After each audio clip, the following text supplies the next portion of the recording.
This is Sean Thomas Radcliff. Welcome to another episode of Preservation Oaks. In this series, we introduce you to professionals from museums, cultural, genealogical, and historical societies across the United States. Now sit back, relax, and enjoy the program.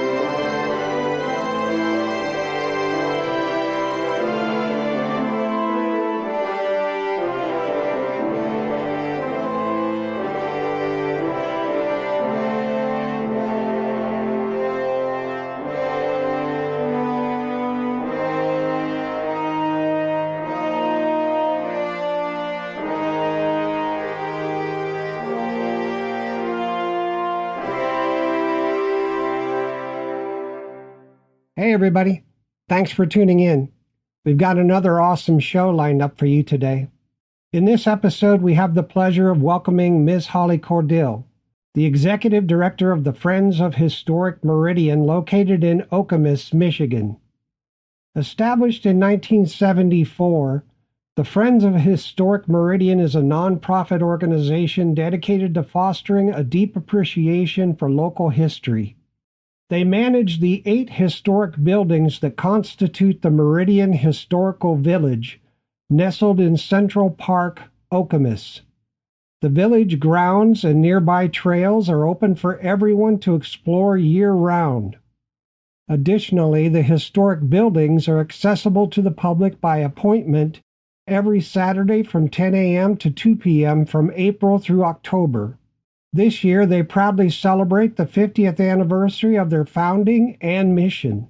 By the end of this episode, I believe you'll want to join them in both commemorating their 50th anniversary and in supporting their mission to preserve, protect, and tell the stories of their local history.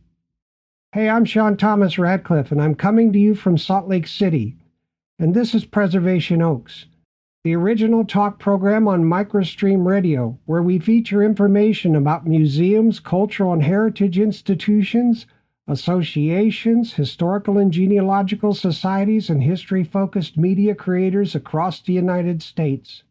By the way, our main platform is preservationoaks.podbean.com, but you can find us on nearly all podcast platforms, as well as Rumble, Getter, Minds, TikTok, Facebook, Odyssey, and YouTube. So wherever you listen to the program, I appreciate it very much when you like, comment, follow, or subscribe. If you're interested in being a guest on our program, or if you have questions or comments, please feel free to email us at preservationoaks@gmail.com. A big shout out to all our fantastic supporters. Your efforts in spreading the word about our program are invaluable to us. Thanks to you, more people are discovering the incredible heroes behind Preservation Oaks. These are the people dedicating their lives to preserving our shared history, and your support helps bring their stories to the forefront. You rock. Unlike many podcasts, we don't ask for financial support from our listeners. We're driven by our passion to spotlight the fantastic work of the organizations that make up our Preservation Oaks. These dedicated individuals and groups are true heroes, working day in and day out to safeguard our heritage. Our Preservation Oak organizations and their volunteers are the guardians of our nation's stories, ensuring that our past is not forgotten. And here's the best part. You can be a part of this heroism. By sharing our program and helping us grow, you're actively contributing to the preservation of our history. So let's keep pushing forward. Tell your friends, support your local museums and historical societies, and together we'll preserve our rich cultural tapestry for future generations. Thank you for being an essential part of this journey. Hey there, get ready for the next epic episode of Preservation Oaks. We're going to hang out with the awesome president, Mr. Keith Hudson from the Flat River Historical Society and Museum. These guys have been rocking since 1967, making sure the history of Greenville and Montcalm counties stays alive and kicking. The Flat River Historical Museum, which opened its doors in 1972, just hit their big 50 anniversary in 2022.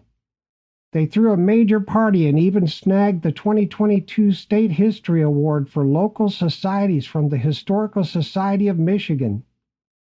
Whether you're into cool exhibits or love discovering new stories, this place has got something for everyone.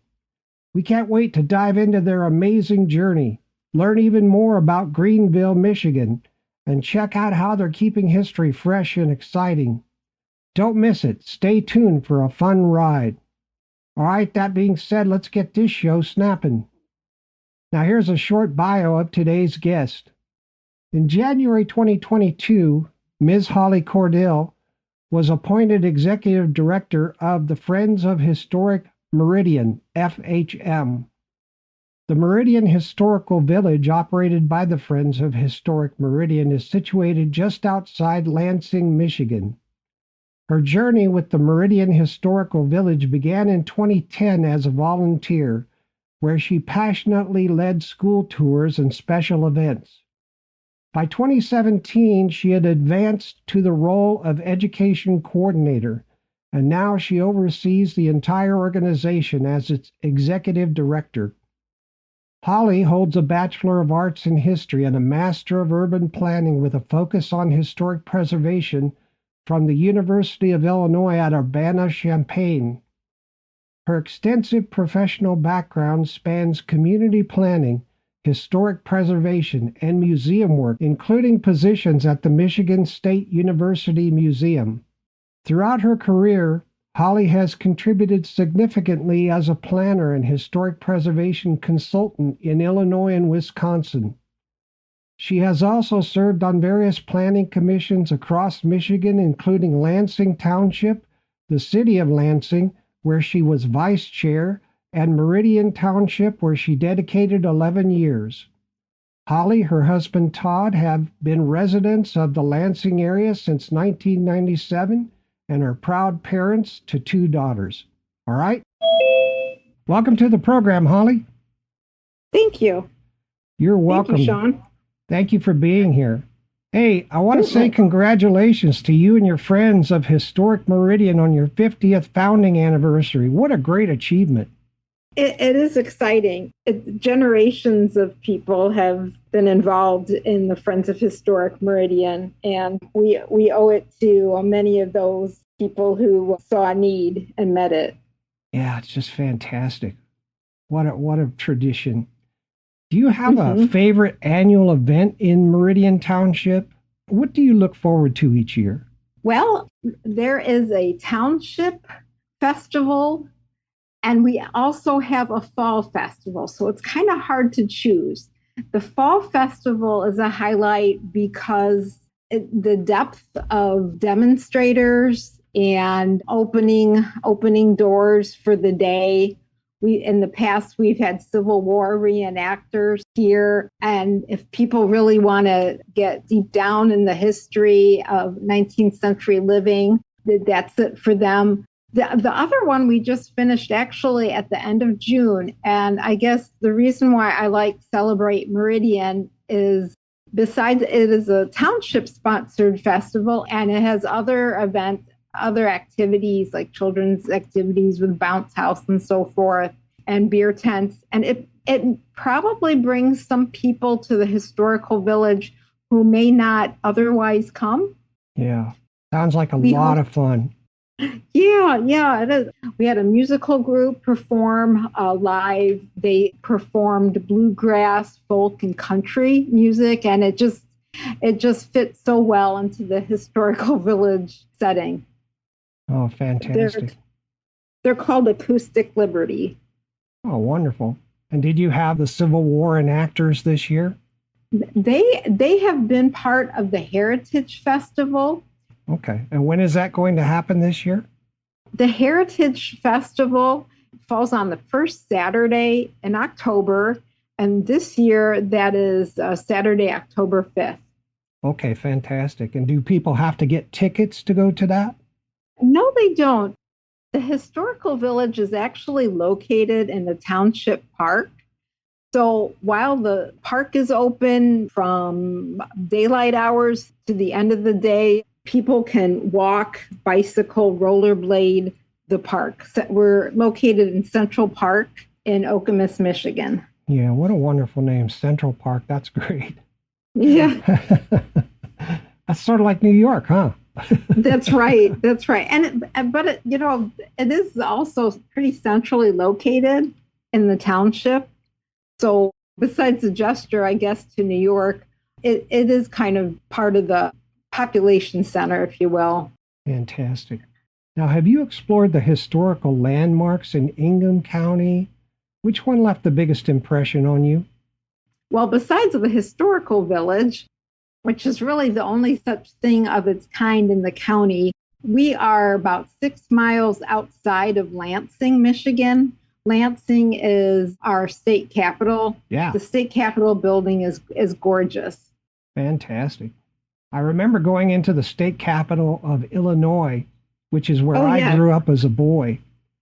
And I became interested. Up in Illinois, small Quincy. Oh, you did? Yeah, I didn't realize that. Whereabouts did you grow up? I grew up just outside of Chicago. Oh, me too. I grew up in a place called Dunlap, south of Peoria. Oh, okay. Yeah. Yeah. Yeah. It was a little place with about 650 people. Okay. I've heard of Dunlap. Yeah. Yeah. I grew up on a farm right there. Oh, okay. Well, go figure. We're from the land of Lincoln. And I went down I got interested when I was about, it must have been, I really got interested after I got out of high school in genealogy. And in those days, we didn't have the internet, of course, and all that. Yeah. And so I had to go to the state capitol to view the census records. And, we didn't have the LDS family history libraries, and all of those things weren't built yet. And so you had to go to the state capitol to view the census records. So I went to the state capitol, and these ladies had to help you with the census records. They had to bring them out. You had to wear gloves, all of those things. And I went and did that. And then I got on the elevator and I pushed a button, and I must have pushed the wrong button because the elevator went down and the doors opened, and it was just pitch black. Uh-oh. And I went, oh my God, where did I go? Right. So I quickly pushed another button, and I was like, oh my God, I must have went to the fallout shelter or something. Oh boy. Oh. That was pretty scary. Yes. Yeah, but that was a long time ago. I don't even remember what year that was. Something like 70, 77, 78, something like that. Gotcha. Yeah. So what's the most fascinating thing about Meridian Historical Village? I think what's fascinating is the organization. We're just celebrating our 50th year of creating the nonprofit, the educational local nonprofit. And it's the efforts over that time that buildings were brought, they were saved from the wrecking ball, and people saw value and history in those buildings. They did fundraising for the moving of the buildings, and just the township supported that.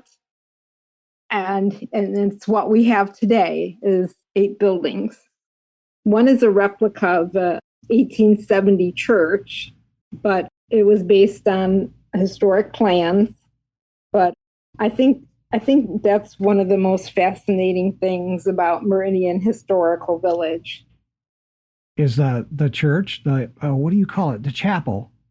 The chapel. I think just the effort over the years to rescue buildings and say these are important. For instance, the Friends of Historic Meridian, our offices are housed in an addition to an 1849 Plank Road era Inn and Tavern. It was the first wooden frame building in Okemis, and a road project was planned, and it would have resulted in the building being torn down. There was an amazing fundraising effort among numbers of people. They even reached out, kids put their spare coins in a jar to pay for the moving of that building. Oh, wow. To the historical village. Everybody contributed. That's fantastic. It's a unifying thing. Did the buildings all come from the local county, or did you go further afield to get all the buildings? Virtually all come from Ingham County, the local county, with the exception of the one-room schoolhouse. That is from a county just east of us. Okay. I'm so glad you got to preserve them. Mm-hmm. Wow. And how is it to take care of them? I mean, you've got to maintain them. And I mean, a lot of these buildings, I would assume, are wooden.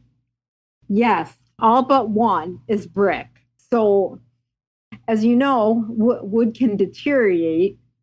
And buildings, like I said, we have the 1849 Inn and Tavern. We have an circa 1850 toll gate house, which is about the same era. And, when you're in 2024, those are some pretty old structures. The township has helped us with the integrity of the building in the sense that making sure that the roof is secured will keep water from damaging the structures.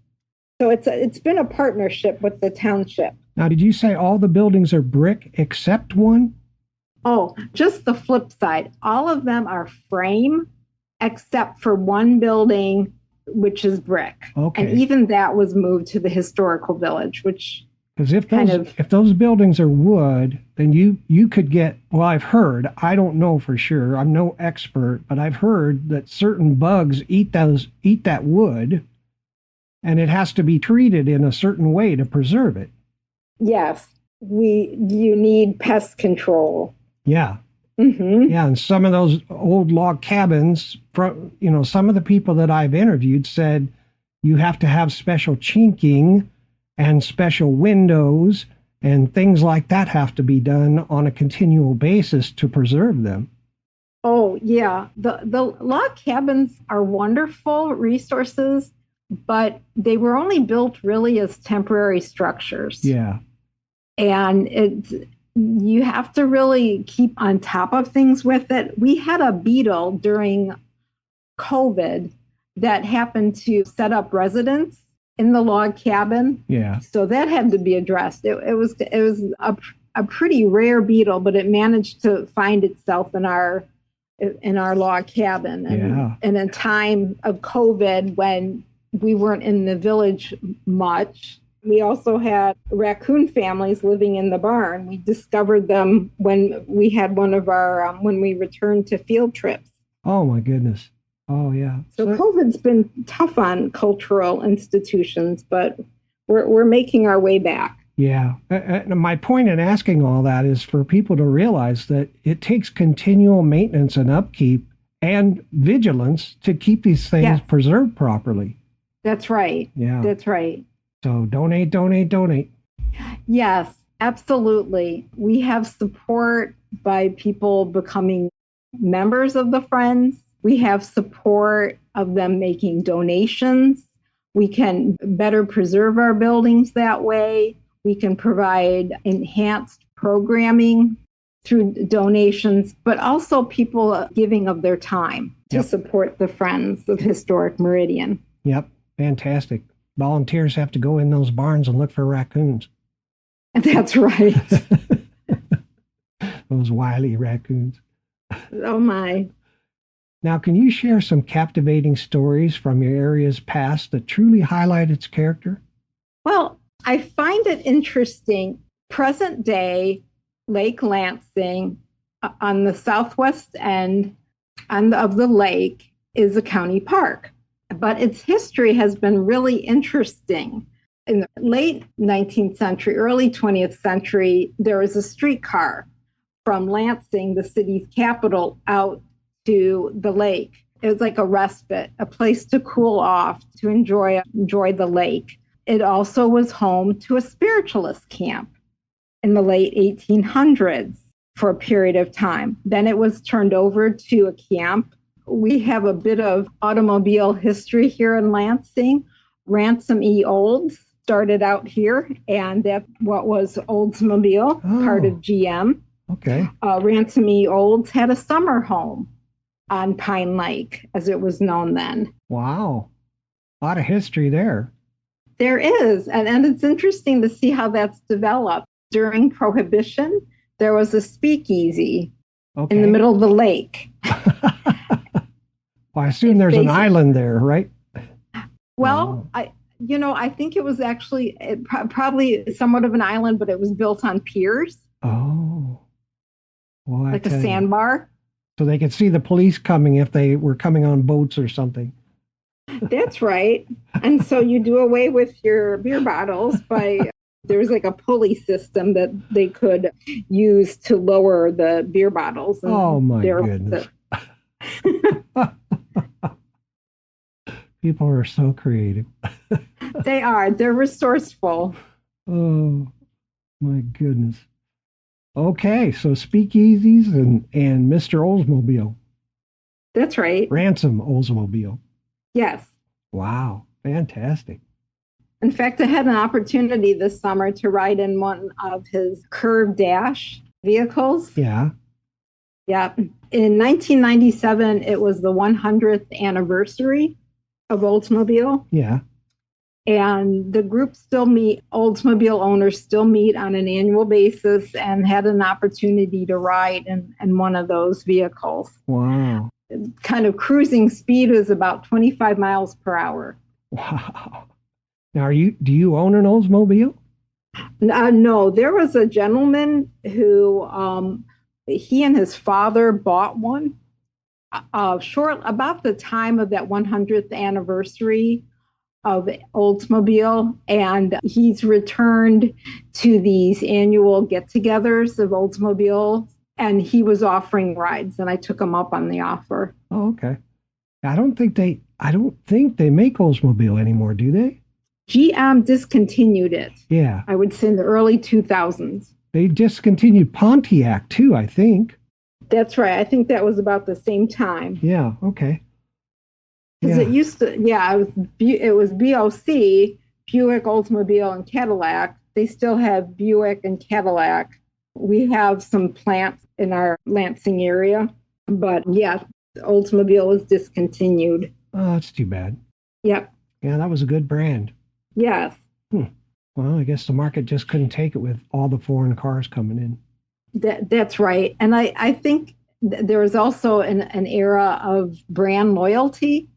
Right. Like people would seek out the Buicks or seek out Oldsmobiles or Chevrolets, and they just had to kind of streamline what they could offer given the enhanced competition. Oh, yeah. It's fierce right now. Yes. Especially with all the changes with EVs and all that stuff. Right. And cars that can be driverless eventually. Oh, yeah. But anyway, that's another topic altogether. Yeah, I don't know. I guess I'd want that because I don't care to drive all my life. Uh-huh. It's too stressful. I'd rather just sit in the back and go, take me wherever.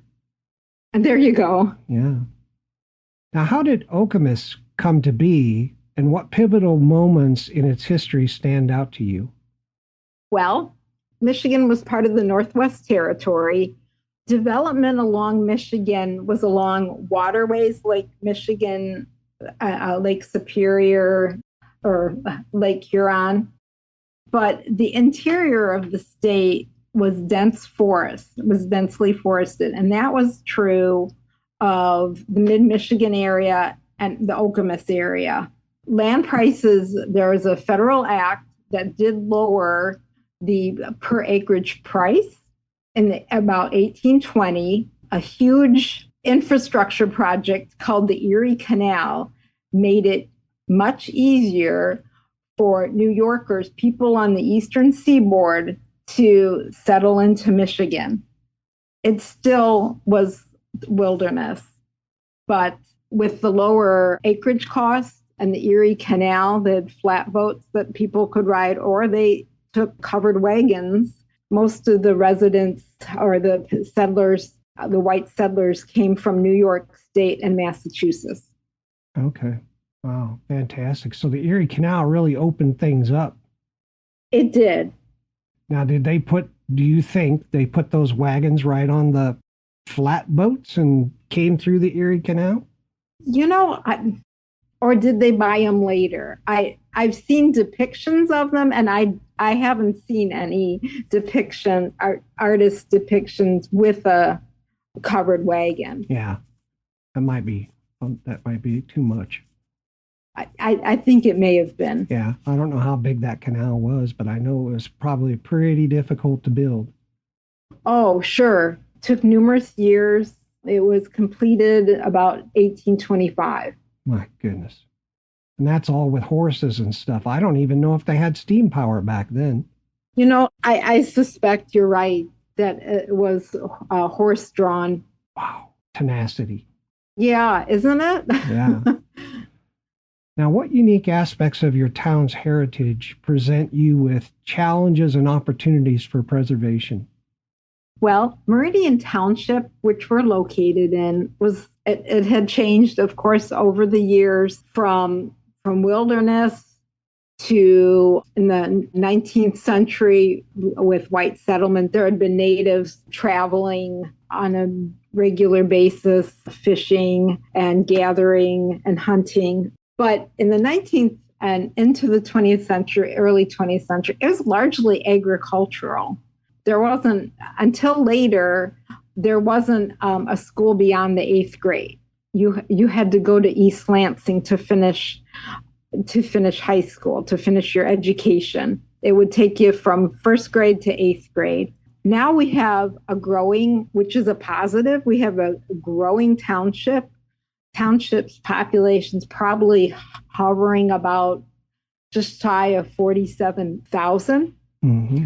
There have been challenges of redevelopment, and road projects, but people saw value in those buildings, such as Grand River had been a native trail, and it had been a U.S. highway through the good portion of the 20th century, but it also caused the toll gate building to be moved. And actually that building has been moved numerous times before it eventually made it to the historical village. Oh, really? So it's a balance of growth, but also recognizing that these are exemplary buildings, that they shed light on how people lived in the 19th century.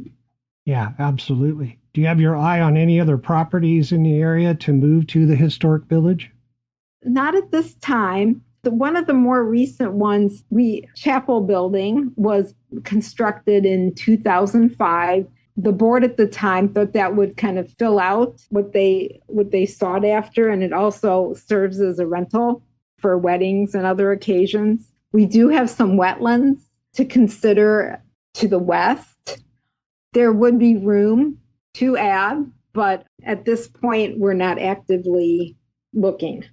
I remember when I was growing up on that farm in Illinois that I mentioned, and I was deep in the woods. I used to go in the woods, and I found an old cemetery, and it had way old graves from the early 1800s. And oh, boy. Uh-huh. Then I walked a little bit further, went down a hill, and suddenly there was an old covered wagon just sitting there. Oh, wow. And I went, oh, my gosh. And I reported it to the local historical society that they may want to come and look at it, and they did. And so I imagine that there's things like that in your area that, old abandoned cabins or something like that you might be able to stumble across. Yeah, that's quite a story there, Sean, to find a covered wagon. Yeah. I was surprised. Wow. Yeah, there's been talk, could we like have a blacksmith shop or a woodworking shop or something? But it's for now, it's a bit on the back burner. Okay. Well, I'd like to provide listeners with the contact information for your organization. Sure. Listeners, the website is meridianhistoricalvillage.org. You can email them at meridianhistoricalvillage@gmail.com. Their address is 5151 Marsh Road, Okemis, that's Okemos, Michigan. Their phone is 517-347-7300, and you can mail them at the Friends of Historic Meridian, P.O. Box 155, Okemos, Michigan, 48805-0155. That all sound right, Holly? That all sounds just fine, thanks. Okay. Holly, it's time to take a break for a few minutes. Sure. All right, listeners, we'll be right back after these important messages.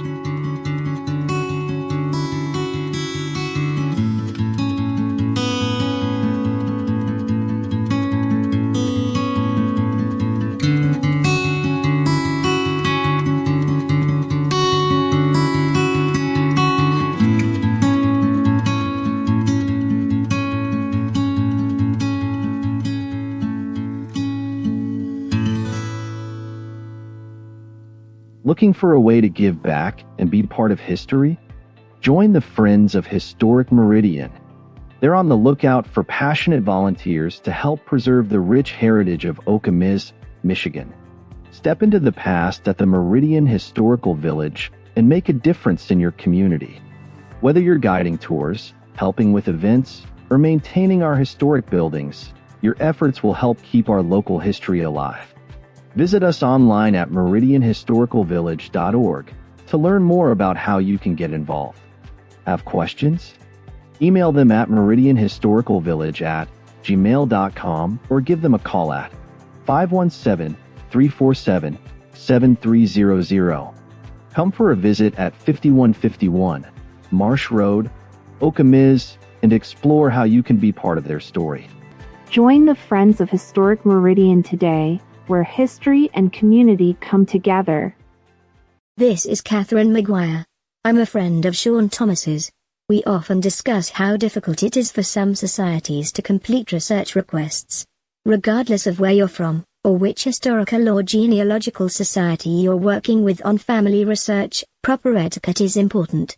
You don't want to appear to have been raised by wolves. It's a good idea to know some essential skills when working with these valuable societies. Using proper etiquette will help you support the organization performing the sometimes grueling work to find information for you. Here's a few essential skills for you to know.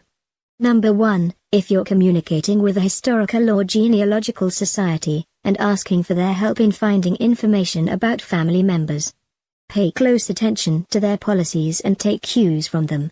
Number 2, many genealogical and historical societies do not have all their paper and photographic records digitized and online. Therefore, things are not fast and easy for them, unless they get lucky.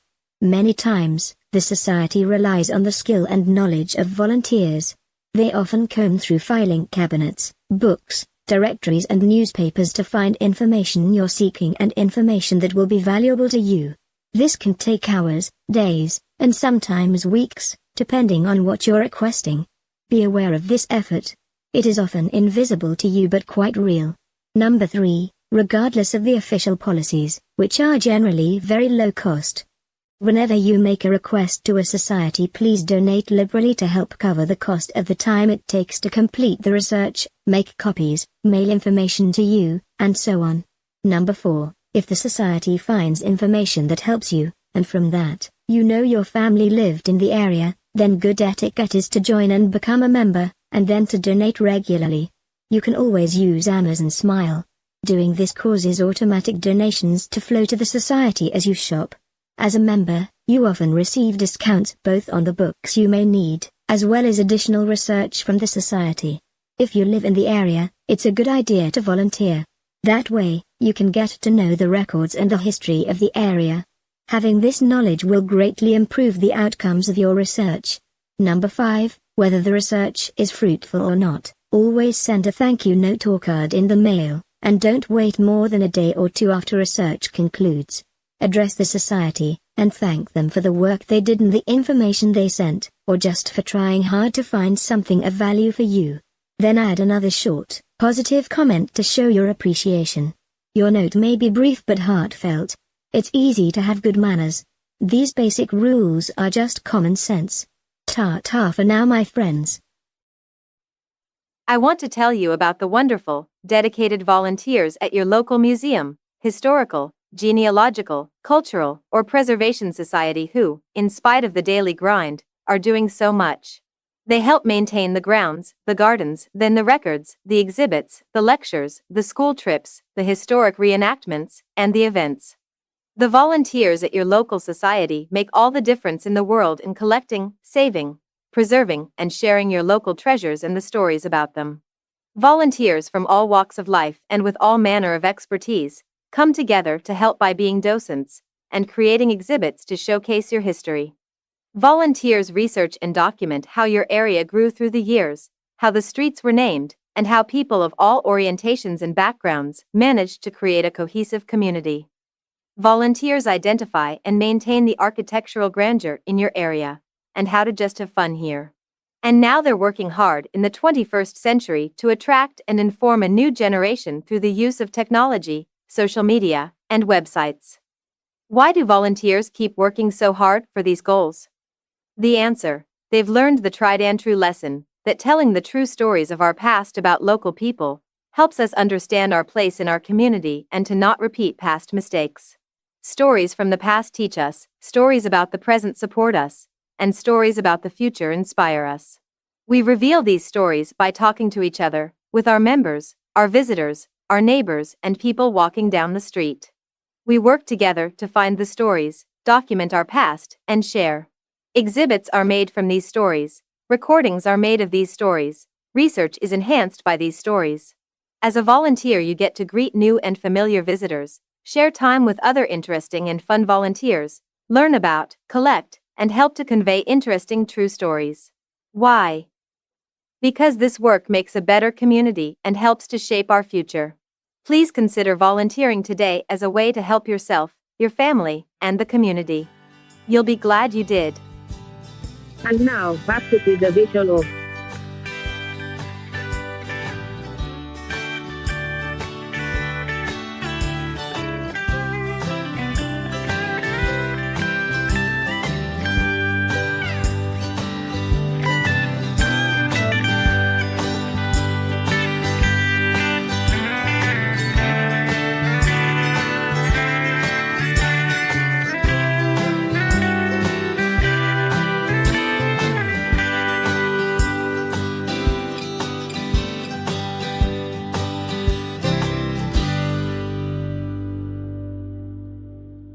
Welcome back to Preservation Oaks. I'm your host, Sean Radcliff, and we're here today with Ms. Holly Cordill from the Friends of Historic Meridian, located in Okemis, Michigan. Let's pick up where we left off. Welcome back, Holly. Thank you. Hey, Holly, how does your organization serve the community? And what are its primary goals and the makeup of its membership? Well, we share a mission to create and sustain an active appreciation for local history. We reach out to residents and offer also programs like that Heritage Festival I was talking to you about earlier to visitors, sometimes being near a Big Ten university, Michigan State University. We even have people from around the world who may visit the historical village. Probably of our regular visitors and people involved, they're from the local communities. Okay, fantastic. Thank you for that. Sure. Can you share your personal journey, how it led you to your current role in the organization? Okay. I studied history in college. I went on to study urban planning with a specialization in historic preservation. I served communities as staff as well as planning commissions. I was a volunteer with the Friends of Historic Meridian going back to 2010. I was a school docent I was also an event volunteer. In 2017, I was first employed by the Friends of Historic Meridian as an education coordinator, and that involved field trips, planning and carrying out field trips to the Meridian Historical Village. Early 2022, then I was offered the job of executive director. Fantastic. You've got a lot of skill and a lot of knowledge. Thank you. And a lot of help from the volunteers. We often say it's a volunteer-driven organization. No doubt about that. Volunteers are the heart blood. They are. Now, you mentioned earlier the Heritage Festival coming up in October. Yes. What other exciting events or exhibitions should the community keep an eye out for at your organization? Sure. We publish, we let the community know of different events throughout the year. What we have in the fall will be some additional speakers. We have a speaker series where different people have presented on historical topics of interest. So we try to reach out with that. The fall, besides the Heritage Festival in October, we will have fall field trips. We have 2 seasons, fall and spring. Because it's like a campus, we close for the winter. It's just not too friendly to historic buildings to have people traipsing in and out of snow. We have our annual meeting in November. People can attend that meeting if they're interested in learning more about the Friends of Historic Meridian.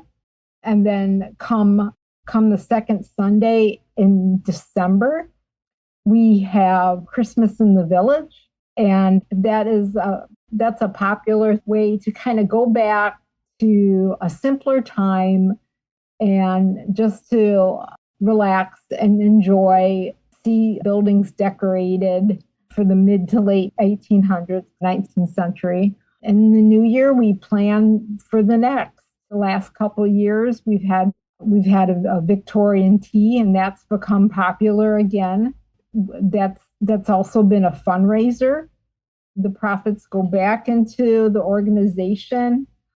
There are 2 part-time staff people, and I am one of them. And we plan out the year's activities. Fantastic. Wow. Busy all the time.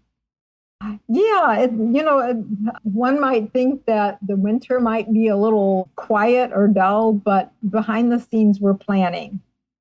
I'll bet that second Sunday in December with your winter or Christmas festival is just wonderful. Oh, people enjoy it, and Santa makes a visit. We have a sleigh in our barn. People enjoy that. Families this past year got complimentary pictures taken. Oh, great. Fantastic. Yeah, a photographer, Raymond Holt, offered to do that. Thank you, Raymond. Yep. Now, can you recount any particularly memorable visitor experiences or feedback? Sure. Beginning as a volunteer and then later as a staff person, not too long ago this spring, we had field trips, and this little boy from first grade, second grade program, he before leaving, he stopped to give me a hug and then hurried on to his school bus. He said, "Thank you, really liked it," and it made it satisfying. One of our schools that we have had visit us in the fall, the teacher's been great. She's had them write thank you notes, and they've included pictures as well. And they write them for the docents who've helped with the program. I have one up hanging in my office. Oh, that's got to be so gratifying. It is. It's like you're passing on values. No kidding. And do you have kids? I mean, when you start seeing the kids, you probably get them fairly young, maybe kindergarten, first grade, second grade, something like that. And you may then see them, in older grades. Do you start recognizing them through the years? Well, A little bit of that. There's an interesting story behind that. Years ago, one of our second graders came. A lot of our school field trips are in the elementary, maybe tapping out into like middle school, some high schoolers. We've even had a college class come here a couple years. But anyway, back to that second grader who was really captivated by the historical village, wanted to have a sunbonnet, just like a pioneer girl. Well, come to find out that she reached out to us and she wanted to do a cornerstone project, a senior seminar, working with our archives. And that was just very gratifying that Rebecca was so taken by her experience through a field trip, and then would later come back as a college student, an intern, to make real contribution to the Friends of Historic Meridian. Wow, that is great. That is really great. That's got to be nice. Totally gratifying. Yeah, she's a big help. Holly, the Historic Meridian Village manages 8 historic buildings in Central Park, Okemis. What are they and what types of exhibits can visitors currently explore at your facilities? Let's start with the one-room schoolhouse.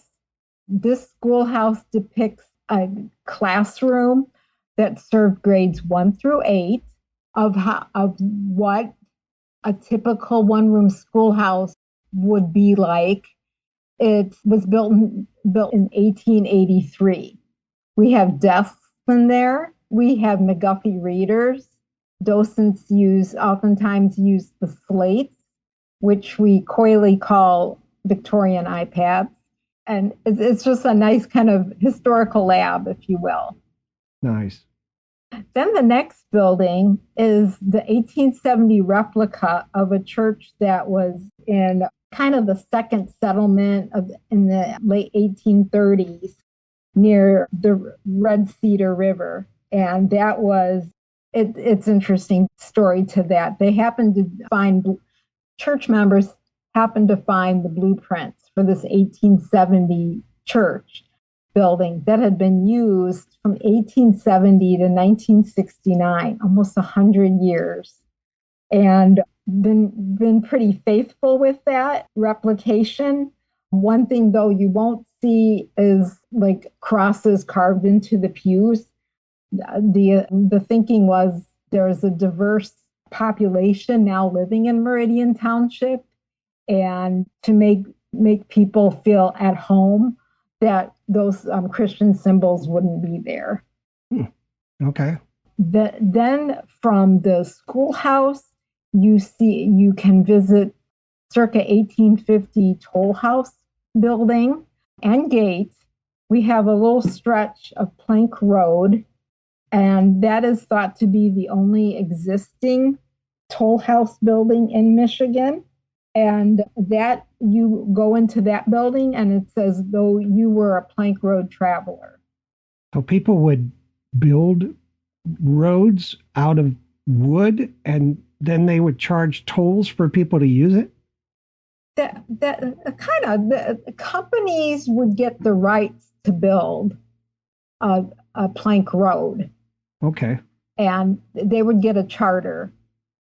And what kind of created the need for this was once that Michigan had its statehood, the territorial capital and the state capital had been in Detroit, but in order to serve a larger geographic area of Michigan, it was moved to Lansing. Well, you needed a transportation network to go from Detroit, which was the more populated area and had been the seat of territorial and state government, to Lansing. Right. And so there were actually 2 different companies that between the 2 of them, you could go from Detroit to Lansing, and we were a stop along the way.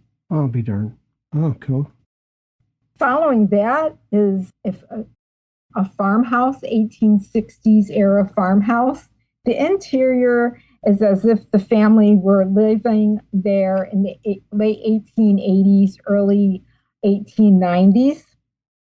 It's called the Grettenberger Farmhouse. They were a pioneer family. There are still descendants of that family living in the Lansing area.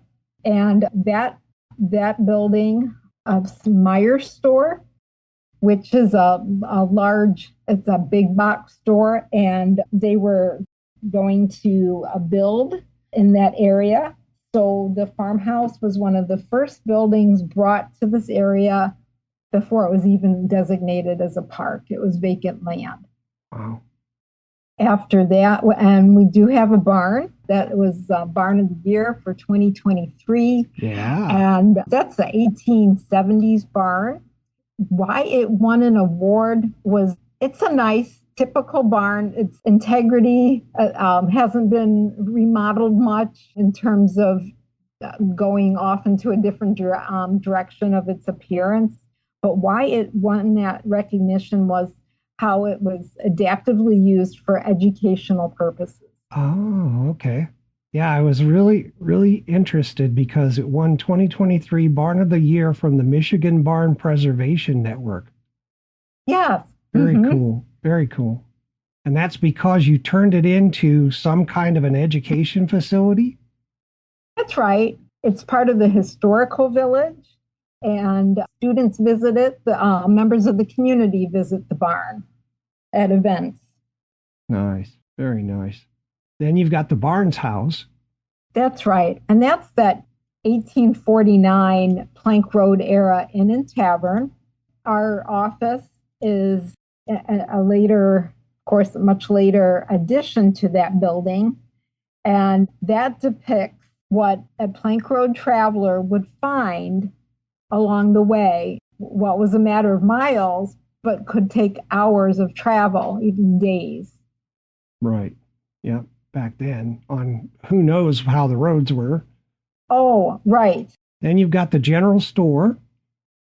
And we have the general store, and that's the only brick building we have. You can imagine how heavy that was. Thick walls. But yeah, we use it as a general store. It's named after William Bill Kimball.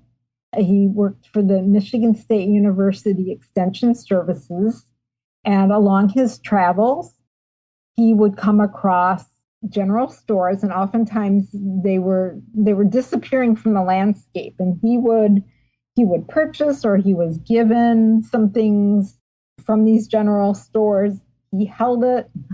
He had these in his home, his basement.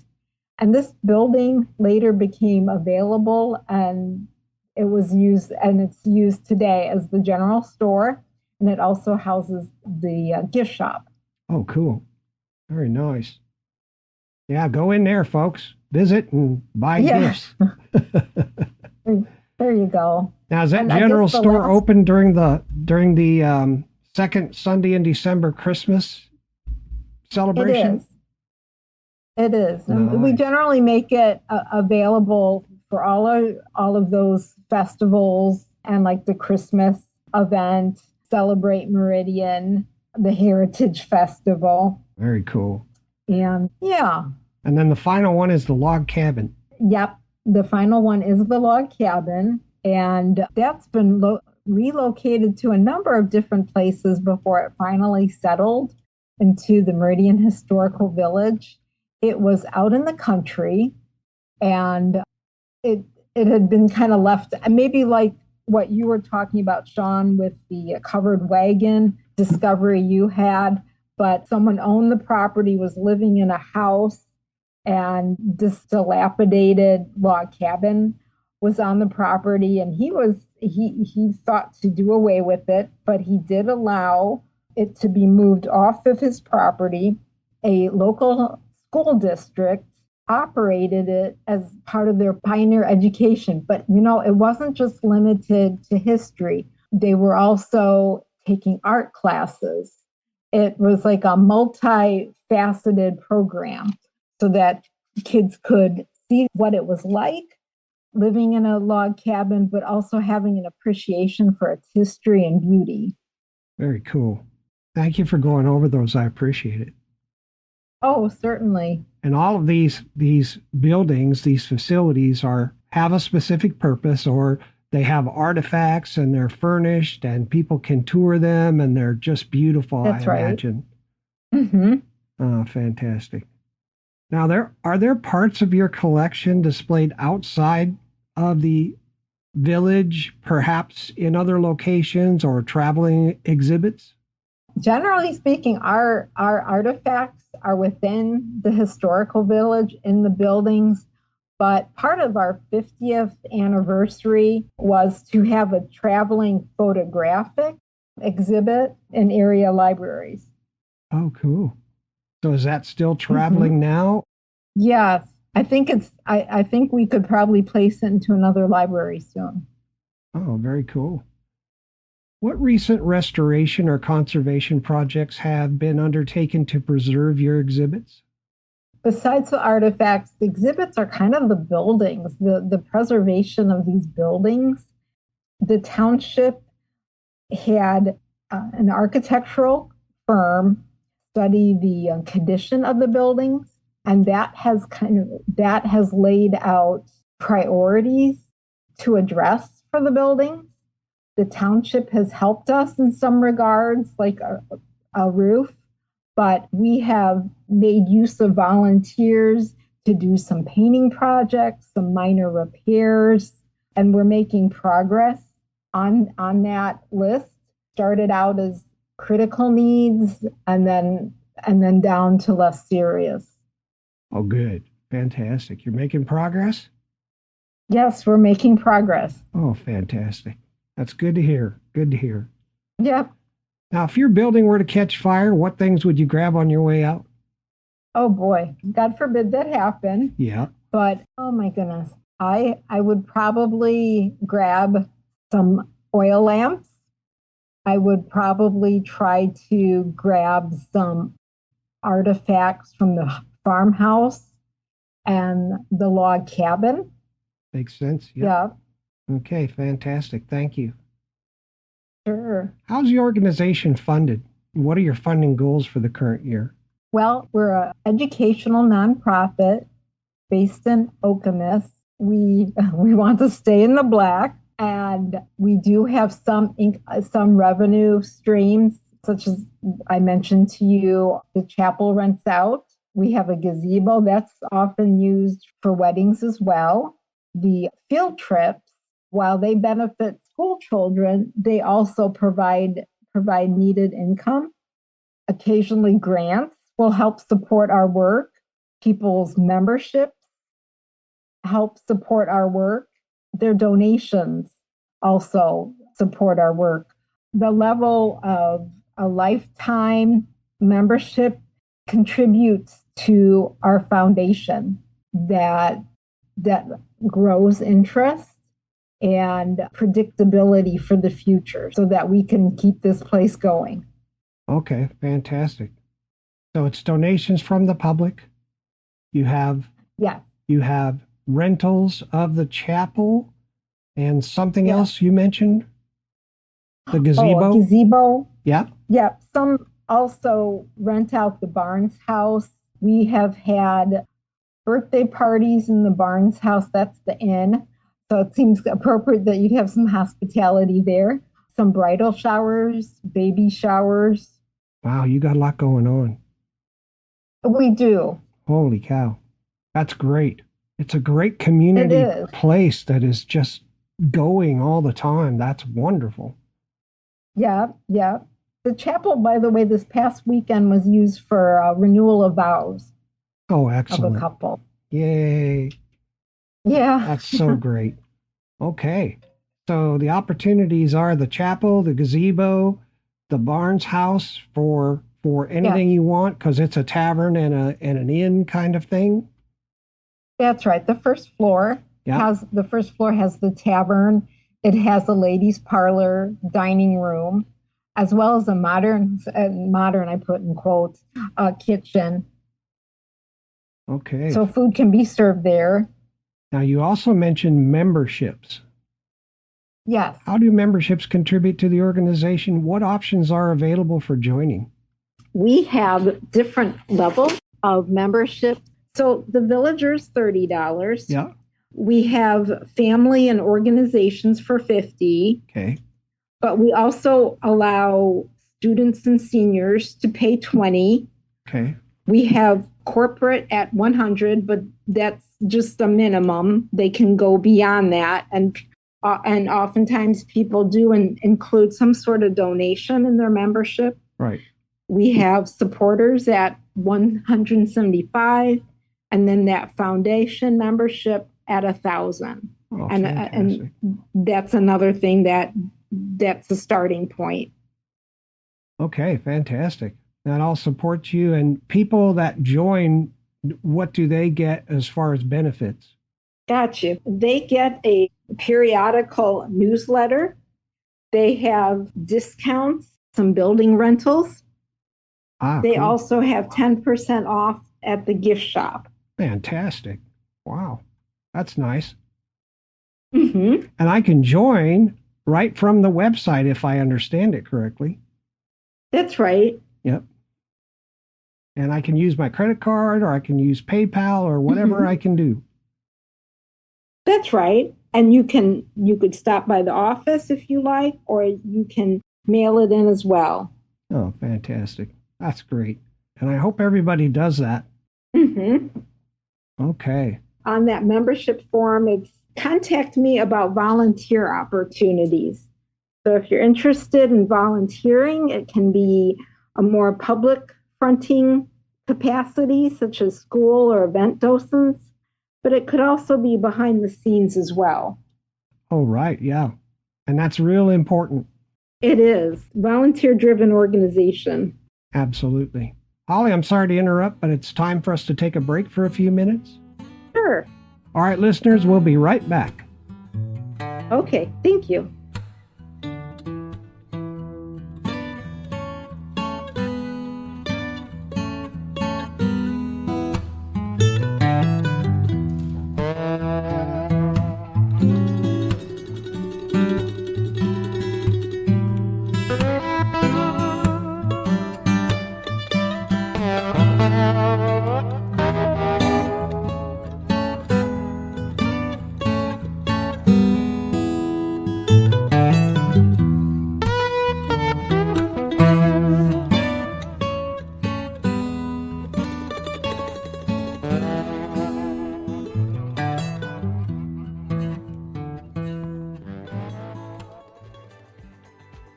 Are you passionate about history and community?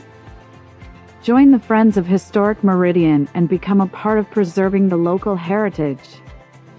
At the Meridian Historical Village in Okemis, they're dedicated to keeping the stories of the area's past alive. By becoming a member, you not only support the operation and maintenance of this cherished site, but you also gain access to exclusive benefits. Enjoy quarterly issues of The Gatekeeper, the members-only newsletter that keeps you updated on the latest happenings and events at the village. Dive deeper into history and stay connected with a community that values our shared heritage. Visit meridianhistoricalvillage.org to learn more about membership options. Have questions or ready to join? Email them at meridianhistoricalvillage@gmail.com or call 517-347-7300. You can also stop by and see them at 5151 Marsh Road in Okemis to discover more about how you can contribute. Prefer to mail in your membership? Send it to Friends of Historic Meridian, P.O. Box 155, Okemis, Michigan, for 8805. Join the Friends of Historic Meridian today, because your support helps keep history alive for future generations. On Preservation Oaks, we understand that every museum, cultural and heritage institution, historical and genealogical society has a story to tell, and our mission is to help share that story and the value of your organization. When you appear as a guest on Preservation Oaks, you unlock and share your story with worldwide listeners. We have listeners across the United States, Malaysia, France, Germany, South America, Canada, Russia, the United Kingdom, and other countries. If you're interested in being a guest on the program, send an email to preservationoaks@gmail.com. We're proud to help tell your stories, one valued organization at a time. This is Will Hawkins, Executive Director of Historic Tuscaloosa in Tuscaloosa, Alabama. I had a lot of fun as a guest on Preservation Oaks. This is Sharon Jett, Director of the Cedar Springs Historical Museum, and I listen to Sean Thomas Radcliff and Preservation Oaks on Microstream Radio. This is Ruth Armstrong from the Genealogical Society of Lynn County, Iowa, located in Cedar Rapids, and I love listening to Preservation Oaks on Microstream Radio. This is Catherine Seiner, the Executive Director of the Oswego Heritage Council, and I enjoyed being a guest on Preservation Oaks with Sean Radcliff. Now, just listen carefully to what I'm telling you. I want you to get up off of your overworked bottom and immediately connect with your local historical or genealogical society and volunteer to make a difference in your community and the people all around you. Before you even think about saying no, remember that little weekend you had last summer at the lake. Well, I've got the pictures to make your life utterly miserable, you little twat. Now get up and get going. You hear me? I said do it now. I don't know who you are. I don't know exactly what you want. If you are looking for cheap thrills, I can tell you we don't do that. What we do have are a very particular set of historical knowledge. Knowledge that has been acquired over many very long careers by very, very smart guests. History that makes this podcast to wonderful people like you. If you listen and follow this podcast now, that'll be the end of it. You will succeed. The knowledge will make you happy and wise. But if you don't, it will haunt you. It will needle you until you listen and follow, and we may enlighten you. Why, this is preposterous. When it's not duck season, I listen to the Preservation Oaks podcast all the bloomin' time. I love this podcast. Love the guests. Love the history. Love it. Yes, sir. You need to follow, subscribe, and well, whatever you need to do to keep listening.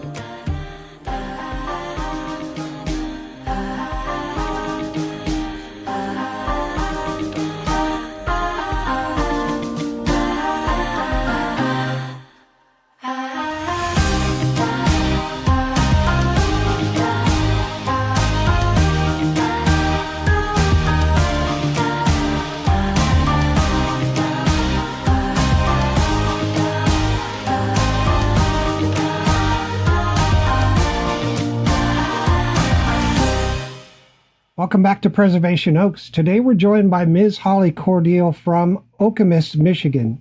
Holly serves as the Executive Director of the Friends of Historic Meridian and operates the Historic Meridian Village. We've learned some interesting insights from you, Holly. Thank you for sharing such valuable information about your organization with us, and welcome back. Oh, certainly. It's my pleasure. Thank you. Now, Holly, can you share some notable publications promoted by your organization?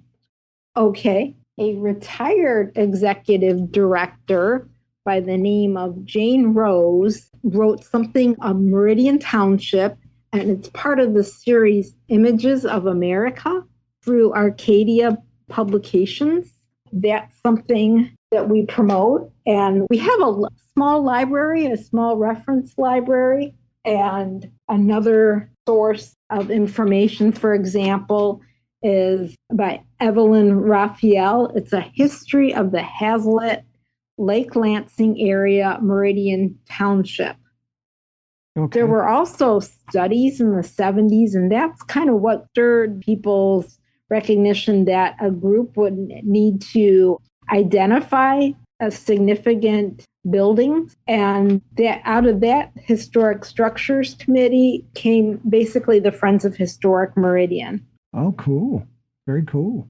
So is that publication then for sale at the gift shop? It is. Oh, wonderful. Thank you for sharing that. Oh, absolutely. Now, I'd like to provide listeners with the contact information for the organization once again. The Sure. website is meridianhistoricalvillage.org. The email is meridianhistoricalvillage@gmail.com. They're located, if you want to visit, and I hope you do, is 5151 Marsh Road, Okemis, Michigan.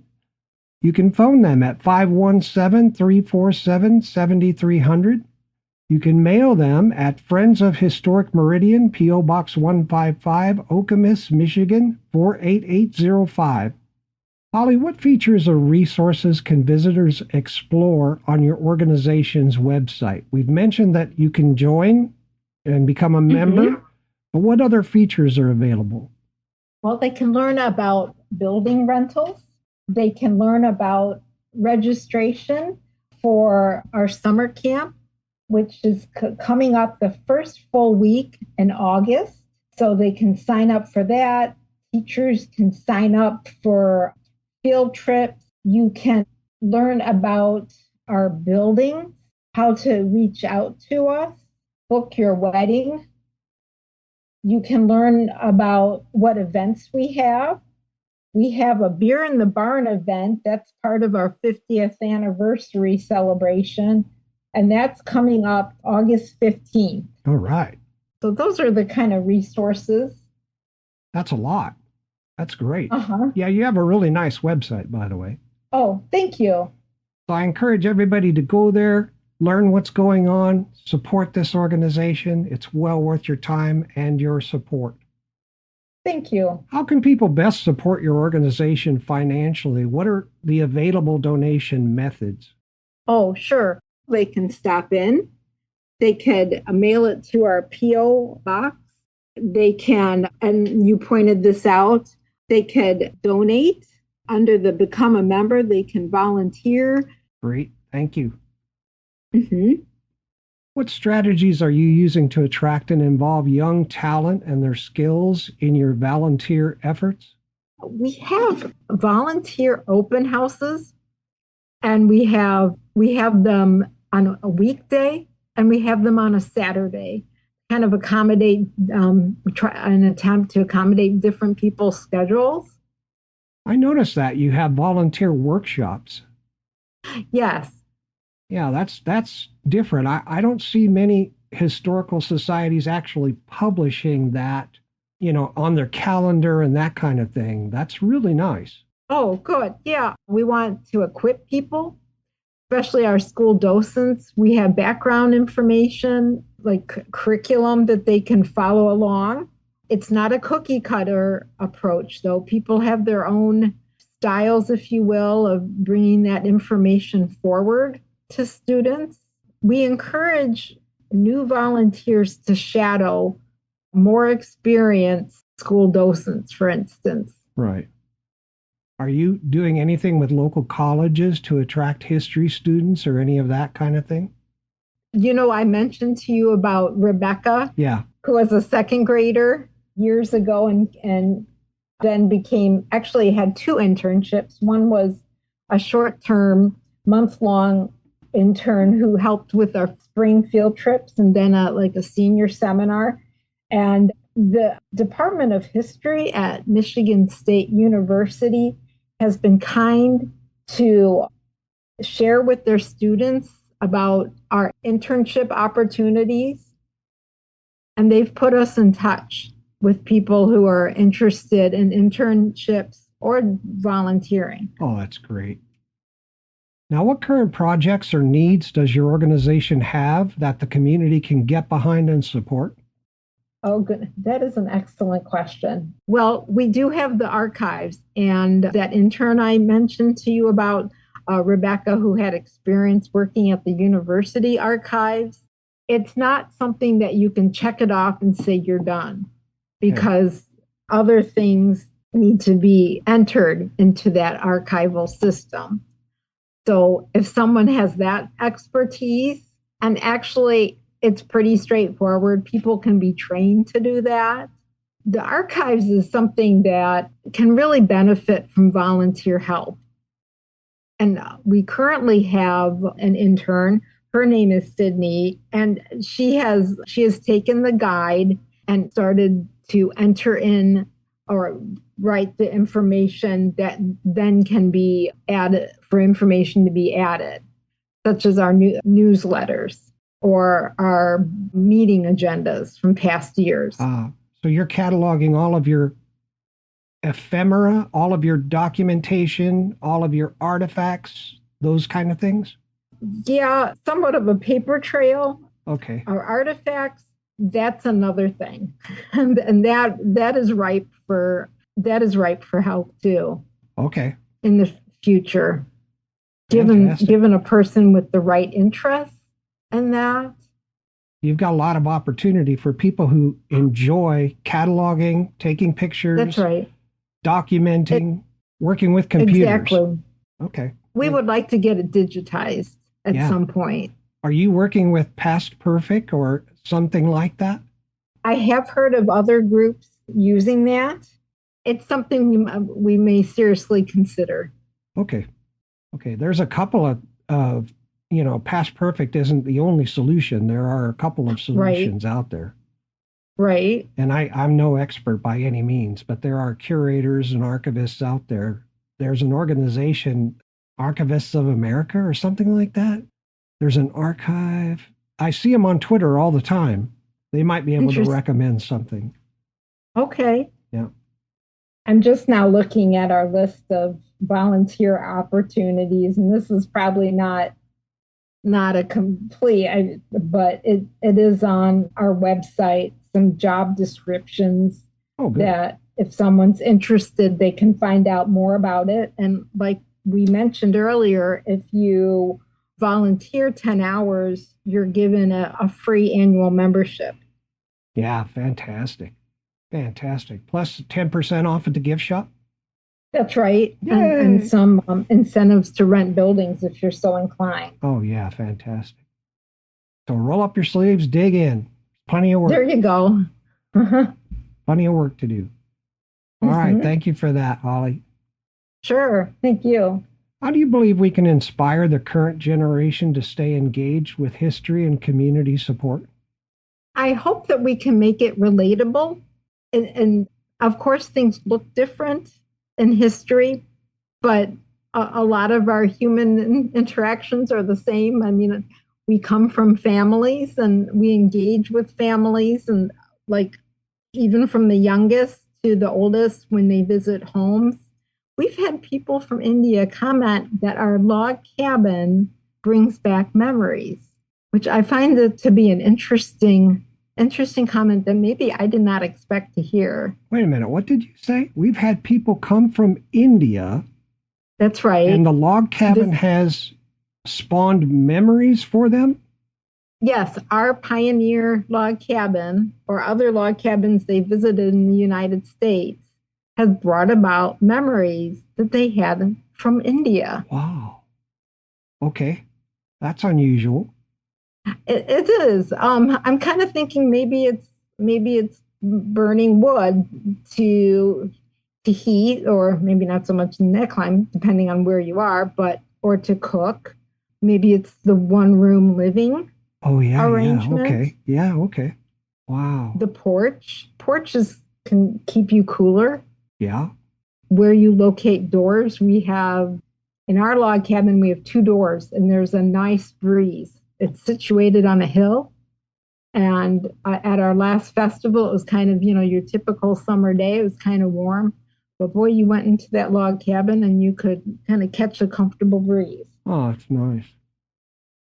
Wow. So yeah, I found that to be interesting that someone would see parallels with our pioneer log cabin and life in some homes in India. Learn something new every day. Isn't it wonderful? You do. Yeah, so it's making these stories known to younger generations. And of course, you need to know your history because there are certain things you don't want to repeat.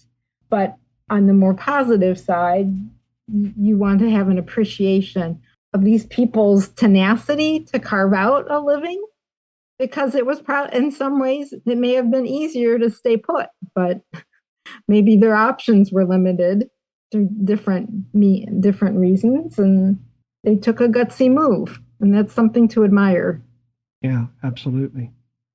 Now, Holly, in what ways does your organization uniquely contribute to the community, and why is its role so crucial?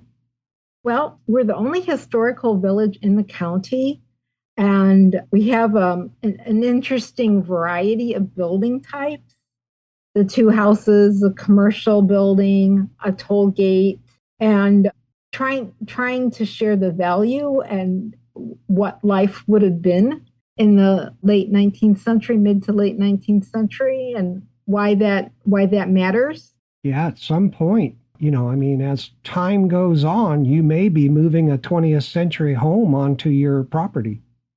There you go. Because they will be historical structures. Right. Here's a 1950s bungalow, Yep. Yeah.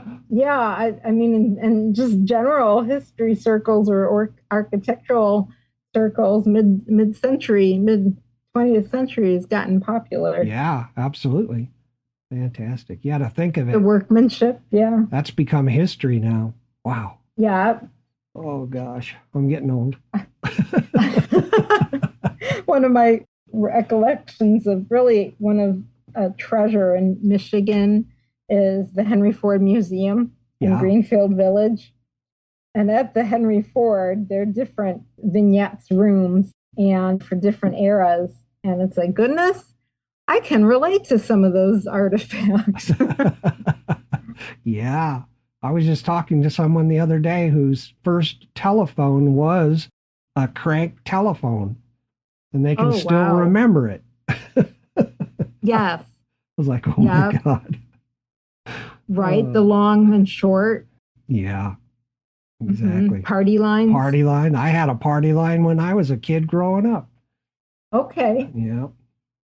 Holly, if resources and volunteers were unlimited, what new priorities and goals would your organization pursue, and how would it transform your operations? We could continue the work in the archives. We could maybe examine other building types at the historical village. We could offer more tours of the historical village, and we like for our internships, we're unable to pay full wages. Some are getting school credit, college credit for their work here, and that's great.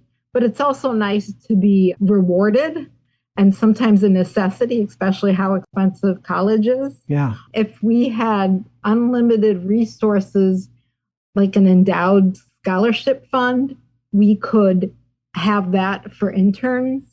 We could have it for summer campers. Right. Okay. You'd be able to pay them a living wage or a wage, and they would be doing the work and supporting themselves. That's right. Or just helping to defray their expenses while they're full-time students or part-time students. Yeah. Yeah, it makes a lot of sense that you'd be able to do that. You're not able to do that at all today, or you're able to do it in a limited sense? We give them a modest stipend. Okay. So that's why you need more donations. If we had unlimited resources and greater donations, we would be able to pay our interns. Okay, fantastic. Thank you very much for that. Sure, good to know. Thank you. It's good to know. So the more help you get, the better the village is going to be, the more you're going to be able to digitize your archives, all of those things. Absolutely. Sure. Yeah, that's a project in itself. Or maybe a scholarship for summer camp that's for children 8 years of age through 12. Yeah. Yeah, that's a good idea too. As a history enthusiast, how do you envision the world evolving over the next 100 years? What will it look like in 100 years?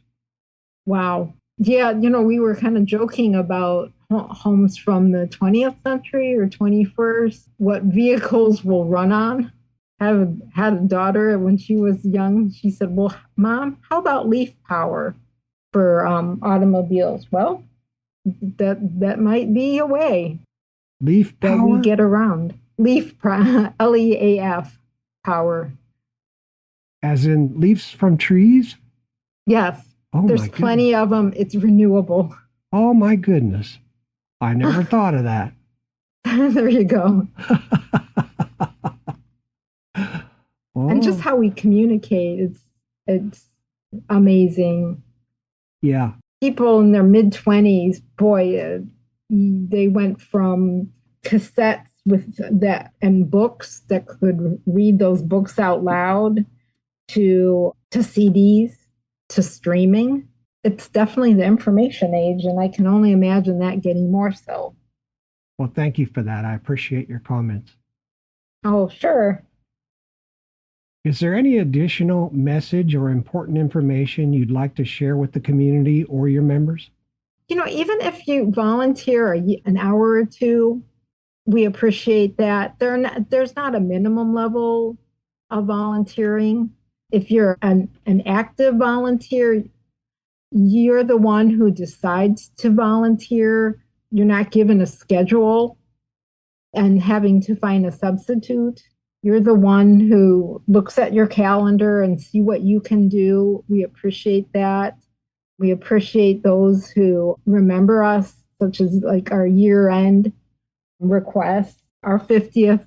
We have talking about 50 for 50 years. Maybe you haven't been a member of the Friends of Historic Meridian, but you see value in it. Maybe you'll write a check or make a donation online for $50. Yeah. So that we can work towards the next 50 years. Fantastic. I hope everybody does. 50 for 50 sounds really great. That's a great tagline. That's great. Mm-hmm. I know something you could put in the village that's a historical thing. A fallout shelter. Oh my goodness. Wow. Yeah. Yeah. Our one-room schoolhouse has those doors from the outside, which, like, as in Tornado? The Wizard of Oz. Yeah, tornado. Yeah, exactly. Seeking refuge from an oncoming tornado. Yeah. We had those when I was a kid. Yeah. In the cellar downstairs. Yeah. Mm-hmm. How do you believe your members, volunteers, and the community perceive the value and benefits your organization provides? There is a little catch to this. Sometimes they think that the township runs the historical village, and we certainly appreciate their support. The township actually owns the buildings at the historical village, and we're there to preserve them and maintain and operate the programs out of the historical village. Sometimes people have the perception that, well, why do I need to donate, or why do I need to have a membership in something that's already supported by my taxes? Well, it comes back to that we're that local educational nonprofit that's doing much of the operation of it, not taking anything away from the township helping us with major building projects. Yep, very good point. Because I always think about that whenever I know that the government's involved and my taxes are involved. I think, well, why do I need to give? I'm already paying taxes for it. Exactly. Yeah. But that's not the case in your case. Yeah. Our salaries are paid by the nonprofit, not the township. Yep. So donate, folks. Yeah. Thank you. Holly, I want to thank you for spending time with us today. I've learned a lot, had a great time. I'm so glad to meet you and learn more about the Friends of Historic Meridian and the Historic Meridian Village. It's truly inspiring how much you and your organization do to help preserve and share the history of the community. Thank you so much. Thank you, Sean. Thank you for the important work that you do and the opportunity to talk over these things. You're welcome. And with that, we'll end our time with our guest, Holly Cordill, Executive Director of the Friends of Historic Meridian in Okemis, Michigan. Listeners, please stay tuned for my comments and wrap-up, which is coming up next.